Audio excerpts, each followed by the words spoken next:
The batted passes by your guys, I know you guys teach that. I guess, could you explain a little bit of that? And then also, Kenneth has more than anyone in program history for a defensive lineman.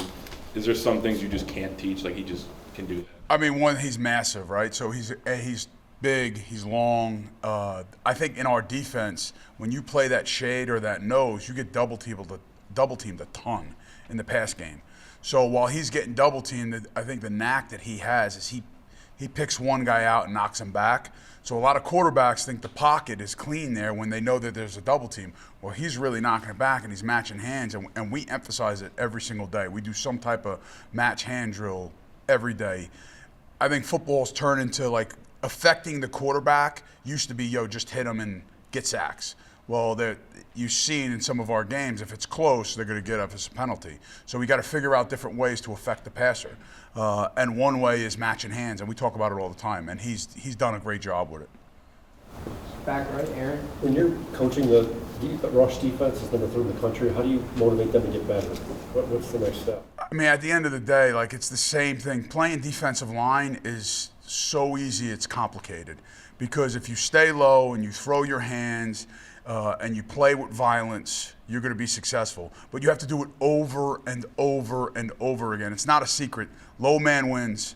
We talk about vertical and violence all the time.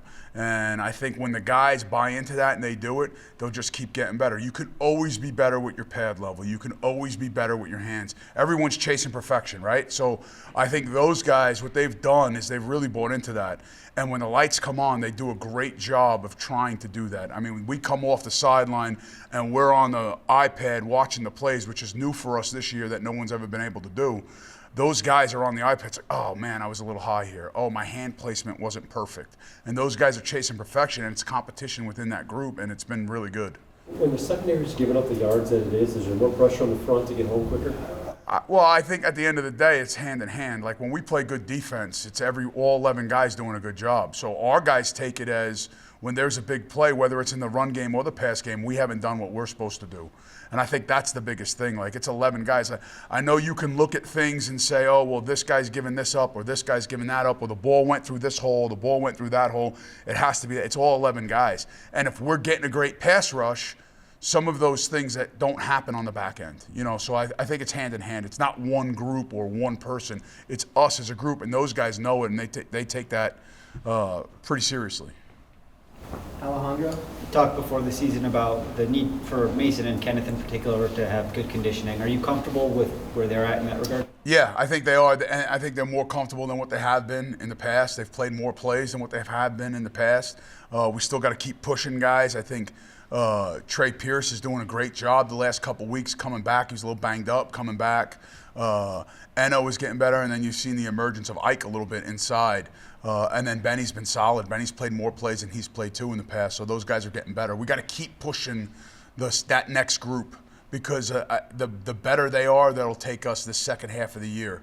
It'll keep some reps down on KG and Mace. In the front here, Charles. Yeah, can you describe what Josiah has done on and off the field to deserve being elevated to team captain? I mean, he's one of the toughest dudes on the team, first off. He's vocal. He does everything you want. He's one of those guys that gets the guys going. If you see the guys when they're in the huddle, he's a guy talking, everybody listens. I think it's a huge accomplishment. As for me being the first year in the program and seeing a guy that transferred in become captain at the University of Michigan, it's pretty special. And in order to do that, you have to be a special person. And he's like the spark plug in the engine, man. Like he gets us going. He's does an unbelievable job with motivating guys and talking to guys all different ways. He's like a coach out there. Like some guys he puts his arm around, talks to. Some guys he's in their face like a coach, and he's a special man. On the left, Ryan. You were talking about conditioning, and Sharon said on Monday that he hired a sports scientist this year to kind of help with output and exertion and stuff like that. How does that play into you guys managing reps in practice and conditioning in practice to do? I mean, it's awesome. Like you see so many things that you never thought before, right? I've been at programs that, everyone wears the chip and they talk about how many miles per hour you run and how many yards you go. But Zach does a great job talking about volume. And wear and tear on bodies, and he literally, like, we can tailor things based on where guys are threshold-wise to get them to where we need to be on Saturday. So it's helped us a ton. It's helped me a ton. I try to meet with him every other day. Is there like examples of what, like, how it was this year compared to last year's, and like what you've learned, and like a little bit more about that? I wasn't here last year, so I don't know. I just, in the previous spots that I've had, it's like one of those things where, like, hey, he's got a big load already. It's all comparisons, right? So week 1 we played at a high level and he was at this load on Wednesday. Well, week 3 we played, maybe not, he didn't play maybe not as a high level, and he was higher than the threshold. So you try to find that sweet spot. And I think it's always working because guys' bodies change too. And as the season goes down, it's like a gas tank, right? You start with a full gas tank, and as you play, that gas tank gets a little bit less and a little bit less and a little bit less. And you can only fill it up so much. So because of the wear and tear of games. But everybody's going through it. It's not like we're the only ones. You know, we're halfway through the season. Everyone's feeling the same soreness, bumps and bruises. Got to push through it. And we got a great group of guys that are doing that right now. Does the bye week help fill up the gas tank a little bit? For sure. Definitely does. Definitely does. I mean, you go all those games in a row, and then you could just take a couple days off and really let the young guys get at it a little bit, and those older guys get a good sweat going, get them into what we're doing schematically versus Illinois, and it's been a great week, much needed for us. On the left, Chris. About those bumps and bruises, you expect Derek to be back this week? He did some stuff yesterday, so it's day to day with him. He looked good bouncing around yesterday, so we'll see. I mean, it's like anything else. Everybody's body's a little bit different. So if he progresses, we'll see game day how it goes. But he did some stuff yesterday. It was good. He hasn't put up the big numbers, but can you just talk about his impact? And is there another level that he can still reach, do you think? Like, again, this is going to sound weird. So for me, you go back and look at every single sack we have. When he's on the field, he contributes to it. Every single one. And a lot of the guys' sacks are because of him. Because he's doing such a good job with a power rush or a hesitation or beating a guy around the edge, the quarterback flushes. And, I can't tell you, like, if you're a football fan and you know football and you watch that tape, he is just as important as any one of those guys that had a sack. So, like, Coach Wink talks about it all the time. The dam's going to break at some point. He's going to have one of these games where he's got 3 or 4 sacks in it. So he's imperative to our success. And when him on the field with Josiah or TJ, like that's a very formidable duo there. And then you add Mason and KG inside, and Benny and those guys playing. He's really good. He helps us a ton and makes us go. And if you watch the tape, you really see it. And he's done a great job. Like everything we talk about, like sometimes guys are selfish and they want to run around blocks or they want to do their own thing. He's not that, man. He goes right through the tackle. He condenses the pocket. He does a great job. He's a great team player, and that's what makes him special. On the right here, Tony. Yeah, just curious about the overall vibe of the defense. Obviously last year, number 1 total D, number 1 scoring D, top 10 against the run and the pass. There's been success against the run, not so much through the air, I guess, just the assessment at the halfway point. Guys were bouncing around, having a good time yesterday in practice, where we are right now. I think there's things to work on. I also think it's a different team, right? You have different players, there's different schedule, there's different people. We just got to keep chasing perfection. And I think the off week has been good in many things. Once you get some guys to heal up, but 2, you get to self-reflect a little bit, right? Like, hey, how can we help what we have right now in certain situations? Whether it's a D lineman getting a better pass rush, whether it's a D end staying lower, whether it's a D tackle doing a better job and selling a movement. And I think when you do that, you just help the overall defense, and we've had a chance to do that. So I think you'll see a better second half from us. The guys are super excited about it. The guys were bouncing around, having a good time at practice, hooting and hollering yesterday. And when we play with energy and emotion, we're pretty good. Is this how you expected the first 6 weeks to go, just up and down? No. I mean, we expect to win every game. We're at Michigan. Like, that's the reality of it. Like, we expect to win every single time we're out there. So no, it didn't. That wasn't the expectation. So our deal is we want to chase perfection, right? So let's go 1-0 every week. Let's not talk about this game or that game. Let's go 1-0 this week, 1-0 today, 1-0 on this rep, 1-0 on the next rep, and let's just stay keep those blinders on and have that 1 rep mentality. And that's what the guys have been doing. It's been great this week. On the right, Andrew. Illinois seems pretty balanced offensively. I guess for like the defense as a whole, what will be the keys? you got to stop the run with them. Like they're big, they're physical, their running backs are big. The offensive line is massive. Like they're gonna try to run the ball, and if you let them run the ball, it opens everything else up. The quarterback is super shifty. He's gonna get himself out of situations. They got a pretty good tight end core and a really good receiving core that finds a way to get open. And they make some unbelievable catches on the perimeter. So it's going to be a tall task for us. We got to be on our best game, and the guys have practiced like that all week. So we're excited about the competition and excited about the opportunity. Angelique. Lou, Mason's wrestling background has really seemed to translate well to the kind of player he is now. Do you incorporate any kind of wrestling training when you're working with your guys? In the off season, we do some pummel drills, some inside stuff. So I have a wrestling background too, and I love wrestlers because they understand leverage.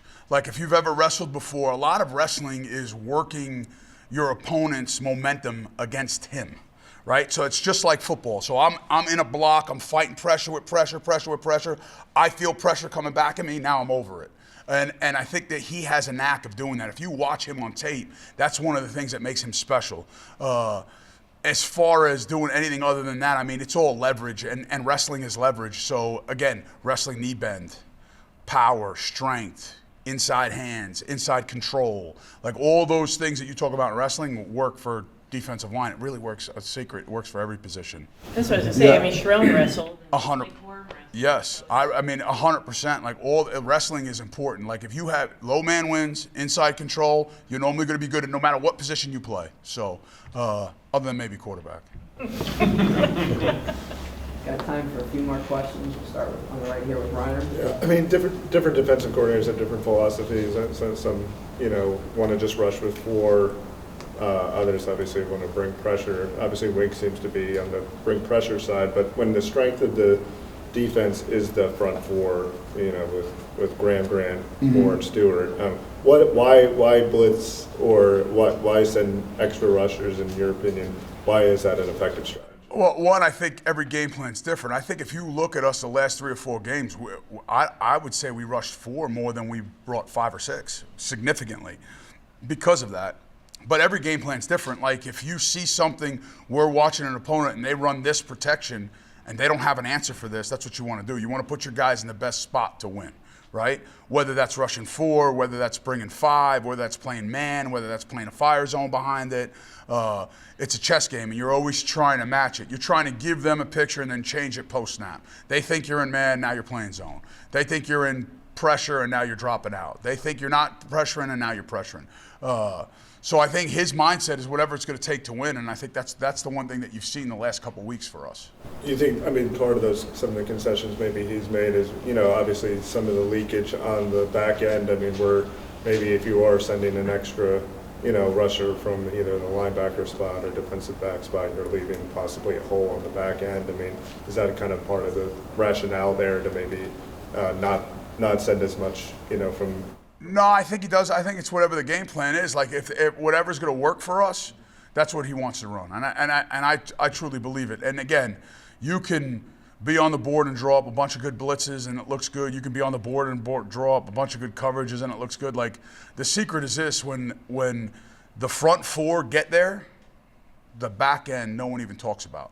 And that's what we have to keep doing. And that's what we talk about all the time on us. It's 11 guys. Like football's a unique sport. It's the greatest blueprint of life because you got 11 dudes working to one common goal. It's not one of these individual sports. They're all different shapes and sizes and they're all working on one thing. So like a football play or a defensive call, there's never been one made not to be successful. And you're calling it in those situations because of tendencies and numbers and things that you've seen. And I think Wink does a great job with that. So we all got to get better. At the end of the day, there's things that we can improve, and I think this bye week has helped us look at ourselves a little bit, and I think we'll put our best foot forward moving forward here in the next 6 weeks. Our last 2 questions, I'm going to start with Chris and then Alejandro. You talked about getting the young guys some work. Were some guys that stood out for you that you liked their progress? Yeah, Trey has really he's come along the last 2 weeks really. I think he's feeling better. Eno has done a great job. Etta, and then Ike has just keep progressing to get better. And then, for us on the edge, Dom Nichols has done a great job. So we're excited about those guys for sure, moving forward. We're going to need them. Last question, Alejandro. That was going to be similar to mine, but I guess a bit hypothetically, like when you're looking at a football team, you mentioned that the gas tank goes down throughout the year, but also experience and knowledge of the system goes up. At what point in the year is a football team at its best? Or you hope it's at its best. It gets a little bit better every week, right? You know, that's what you hope. I think if you've watched great teams, they get better every single week. So you want your best at the end of the year when you're playing for a championship, right? You want your best every game you go out there, but good teams get better every week. So I would hope towards the end, like this month of October, this is when championships are won, October, November, because you're getting into now the end of the season. You're playing conference games. Every game matters. Like when you play in the Big Ten, doesn't matter who you're playing, every game matters. And I feel like being in a conference like this, that's important. And our guys know that, and our guys have experienced that. So you want to get better as the season goes on. But perfectly, like a little bit better every week. That's what you want to be. All right. Cool. Thanks, everyone. Thanks, guys. Appreciate it.